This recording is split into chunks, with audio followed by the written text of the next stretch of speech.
Hello guys, আশা করি সবাই ভালো আছেন। তো আমার ফার্স্ট টাইম ব্লগ এবং ট্রেনের উপরে আমার প্রথম এই ব্লগ। দেখুন কত সুন্দর দৃশ্য, চারদিকে মনোরম দৃশ্য।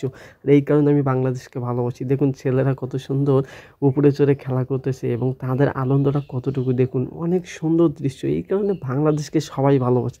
এরকম দৃশ্য আমি কিন্তু কখনোই দেখিনি। দেখুন ফার্স্ট টাইম ট্রেনের উপরে চড়েছি, আমার কত সুন্দর দৃশ্য দেখতেছি। Wow, nice. ও দেখুন বৃদ্ধ চাচাও কি শখ ভাই, নিচে উঠেছে। ও কত সুন্দর। আমি যাচ্ছি এক জায়গা থেকে আরেক জায়গায়, তো ভাবলাম আমি আজকে ট্রেনের উপরে উঠে যাব। দেখুন আমাকে কেমন দেখা যাচ্ছে। আমি কিন্তু চারপাশে ভিডিও করতেছি আর ছেলেরা কিন্তু অনেক মজা আনন্দ করতেছে, কিন্তু সাবধানে করা উচিত, কারণ যে কোনো সময় একটা আহ, দুর্ঘটনা ঘটতে পারে, তাই সাবধানে তোমরা খেলো। দেখুন আমার পিছনের দৃশ্যটা দেখুন কত সুন্দর। এরকম দৃশ্য কি আপনি কখনো দেখেছেন? যে উপভোগ করতে পারে তারাই কিন্তু জানে কত সুন্দর দৃশ্য।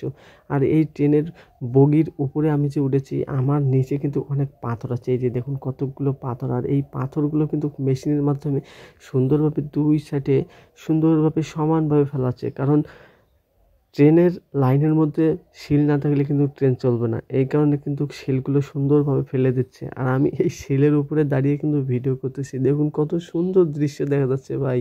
আর তারা কিন্তু এই যে আমাকে কেমন দেখা যাচ্ছে, আমি কিন্তু অনেক খুশি, কারণ ফার্স্ট টাইম জীবনের প্রথম ফার্স্ট টাইমে আমি আজকে ট্রেনের বগির উপরে চড়েছি। আমাকে কিন্তু চড়তে ভয় লাগে, আমি কিন্তু চড়ি না, তবুও আমি আজকে কেন জানি সাহস করে চড়েছি।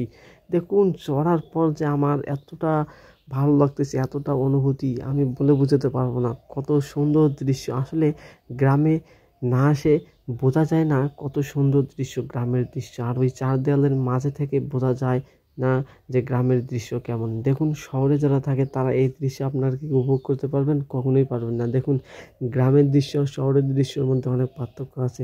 তো এই পর্যন্ত, ভালো থাকবেন সবাই, পরবর্তীতে দেখা